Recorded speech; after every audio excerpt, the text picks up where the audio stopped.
Première des questions que nous répondrons ce matin, dans le cadre de l'enseignement, c'est Jésus-Christ reviendra-t-il ou est-il déjà revenu? Ça, c'est la première des choses qu'on va régler avec vous, ensemble ce matin. Je veux que tu gardes cet enseignement. Toi qui as la capacité de l'enregistrer, tu peux enregistrer un bout, ça va peut-être t'aider. Vous entendrez parler des serviteurs de Dieu qui viennent et qui remettent en cause l'arrivée de Jésus. Certains qui viendront vous dire que Jésus était déjà arrivé. Donc, ça veut dire que, voilà, donc nous autres là, on doit peut-être être, parce que si on suit leur logique, c'est que nous sommes en temps de, nous avons dépassé les 1000 ans et que nous devons attendre que, voilà, nous soyons sauvés par nos œuvres. Or, est-ce que par rapport aux Écritures, Jésus-Christ est déjà arrivé? Écoute bien. Vous devez savoir que la promesse de Jésus-Christ dans la Bible affirme clairement que Jésus reviendra physiquement et visiblement après son ascension. Les anges dirent aux disciples dans Actes chapitre 1 verset 11, « Hommes de Galilée, pourquoi vous vous arrêtez à regarder au ciel? Ce Jésus qui a été enlevé au ciel du milieu de vous reviendra de lui-même, reviendra de la même manière que vous l'avez vu allant dans le ciel. » Donc nous savons par cette déclaration de Actes, chapitre 11, que Jésus reviendra de la même manière qu'il était monté. Alléluia. Cela montre que son retour n'est pas symbolique, mais bien réel, visible et glorieux. Un enfant de Dieu doit s'attendre que Jésus revienne. Ce n'est pas hypothétique. Même si ça fait des générations et des générations, des centaines d'années que nous parlons de son 200e, pourquoi pas 300 ans de cela que nous parlons de son arrivée, mais c'est toujours pour préparer et aguerrir le peuple, pour que tous nous sachions que la venue de Jésus n'est pas chimérique, mais c'est quelque chose de réel. La deuxième des choses qu'il faut savoir, c'est les fausses interprétations du déjà venu. Parce que beaucoup interprètent mal la Bible et passent par des fausses doctrines pour dire que Jésus serait déjà venu. Or, depuis les premiers siècles, certains ont prétendu que Jésus serait déjà venu. Ils disent ça par sa résurrection seulement, ou par l'envoi du Saint-Esprit à la Pentecôte, ou encore de manière spirituelle dans les cœurs des croyants. Mais la Bible distingue la venue de l'Esprit de Dieu dans Jean 14, versets 16 à 18 et dans Acte 2. Deux retours personnels du Christ. Dans Jean 14, verset 3, Jésus a promis de revenir lui-même. Il n'a pas dit que je vais revenir en esprit. Il dit il est avantageux pour vous que je m'en aille afin que le Saint-Esprit arrive. Donc ça n'a rien à voir avec le paramètre de Jésus doit revenir. Parce que nous savons que Jésus part mais reprend le caractère de l'Esprit pour rester avec nous. Et quand on parle du Saint-Esprit, c'est Christ lui-même qui se révèle. Parce que nous savons qu'il a reçu l'Esprit sans mesure. Ça, c'est les Écritures. Mais ça, ce n'est pas Jésus revient. Parce que Jésus revient, c'est une déclaration physique et réelle. Et c'est une chose qui va se passer. Apocalypse nous a déjà ciblé sur ça, pour ceux qui avaient fait déjà ce cours avec moi. Troisième des choses, les caractéristiques de son retour. La Bible dit, selon les Écritures, Amen, excusez-moi, j'ai un peu réglé l'écho, je déteste ça. Voilà. Donc, selon les Écritures, le retour de Jésus sera visible et universel. Matthieu chapitre 24, verset 27, qui nous dit « Car comme l'éclair part de l'Orient, se montre jusqu'en Occident, ainsi sera l'avènement du Fils de l'homme. » Si l'éclair est visible, si l'éclair peut faire le mouvement de l'Orient à l'Occident, c'est ainsi que l'avènement du Fils de Dieu sera. Dans là, nous parlons de la rapidité de l'éclair, mais aussi de la visibilité de l'éclair et de l'impact de l'éclair. Donc, s'il y a un impact et si c'est visible, et surtout, s'il y a un temps, c'est-à-dire vitesse, temps, mouvement, c'est que c'est quelque chose de tangible. C'est visible. Nous avons, en troisième point, le côté glorieux, parce que son arrivée sera glorieux. La Bible dit dans Matthieu 16, 27, il dit, le Fils de l'homme viendra dans la gloire de son Père avec ses anges. Donc nous n'attendons pas le Saint-Esprit dans le sens comme Jésus reviendra, parce que le Saint-Esprit ne vient pas avec les anges.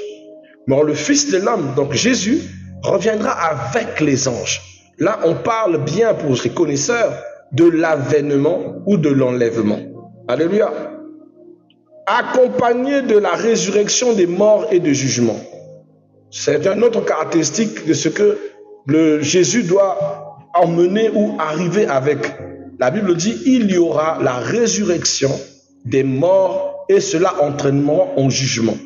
Si Jésus est déjà revenu, alors pourquoi nous sommes encore là, puisque le jugement serait déjà établi sur cette terre?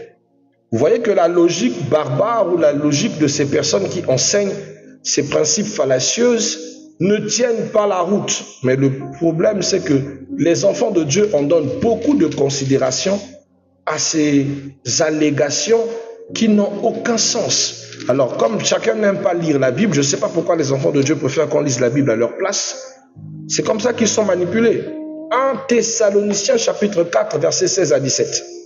1 Thessaloniciens chapitre 4, versets 16 à 17 dit ceci. Car le Seigneur lui-même a un signal donné à la croix, à la voix d'un archange et au son de la trompette de Dieu, descendra du ciel et les morts en Christ ressusciteront, premièrement. Ensuite, nous les vivants qui serons restés, nous serons ensemble enlevés avec eux sur des nuées à la rencontre du Seigneur dans les airs. Et ainsi, nous serons toujours avec le Seigneur. Consolez-vous donc les uns et les autres. On dit que cela se passera, le signalement sera à la voix d'un archange au son de la trompette de Dieu. C'est là où il descendra du ciel.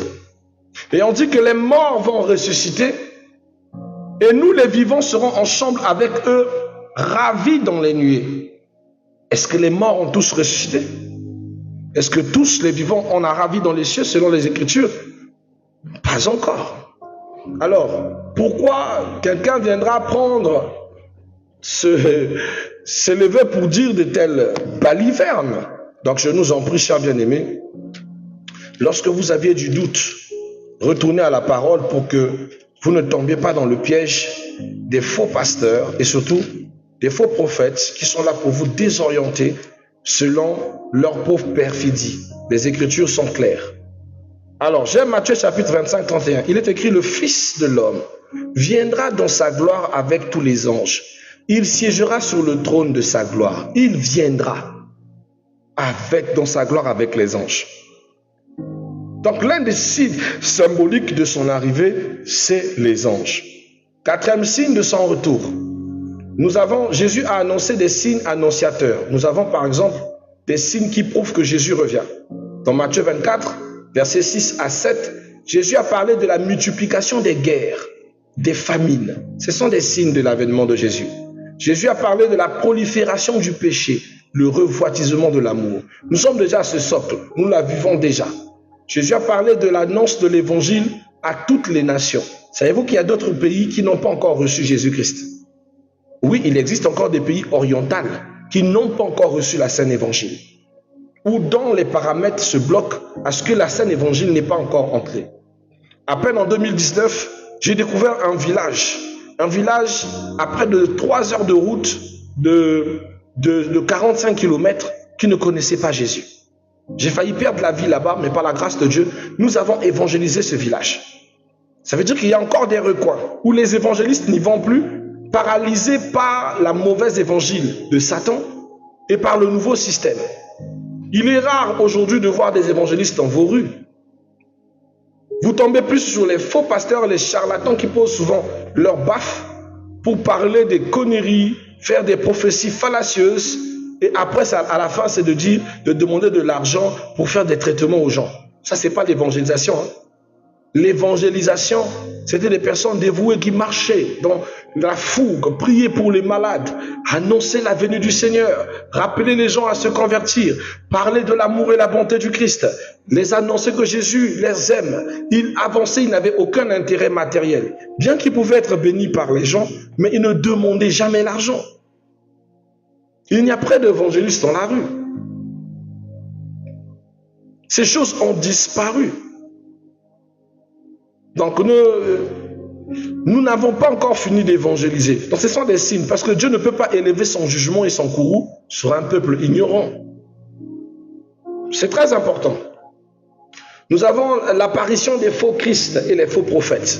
Ça au moins c'est déjà arrivé et ça a commencé depuis. Le Christ avait déjà prévu ça dans le livre de Matthieu 24, verset 24, il dit: beaucoup viendront en mon nom. D'autres diront: vous entendrez que le Christ apparu par-ci, apparu par-là. Il dit: n'y allez pas, ce n'est pas moi. Ça aussi, Jésus avait déjà prévu. Il dit: ces signes confirment que Jésus, son retour est proche. Quand nous verrons tous ces signes, là nous saurons que son retour est proche. Donc la seule chose qu'il reste actuellement, c'est que des nations, plein de nations soient touchées. Je suis content, je suis allé en Égypte. J'ai vu un reportage égyptien, en plein centre de l'Égypte, une église chrétienne, mais où il n'y a que les Égyptiens. J'ai dit: waouh! Et ça, c'était des choses qu'il y a de cela même 6 ans passés, intolérables. 7 ans passés, les gens mouraient pour ça. Ils se tuaient entre eux. Le christianisme est en train d'entrer. Ça veut dire que l'évangile fait son tremplin. Il va aller dans les lieux où on ne leur permettait pas d'y aller. Ils seront acceptés. Après, il sera boycotté. Je vous ai parlé de ça. Mais quand l'évangile va atteindre le partout et que tout le monde sera sensibilisé sur la venue de Jésus, alors là commencera le cheminement de son arrivée. C'est un signe très important. Alléluia. Pourquoi ce retour? Le retour de Jésus a plusieurs objectifs. La première des objectifs, nous avons la récompense des fidèles dans Apocalypse chapitre 22, le verset 12. Notre récompense, c'est-à-dire ceux qui ont tenu bon, ont gardé la foi, ils ont une récompense qui les attend dans la parole, dans le livre d'Apocalypse 22, 12, c'est-à-dire les droits du paradis, les mérites, etc., etc. Nous avons le fait de juger le monde, Actes chapitre 17, verset 31. Le monde sera jugé. Nous avons établir définitivement son royaume, Apocalypse chapitre 21, qui nous parle de la naissance de la nouvelle Jérusalem.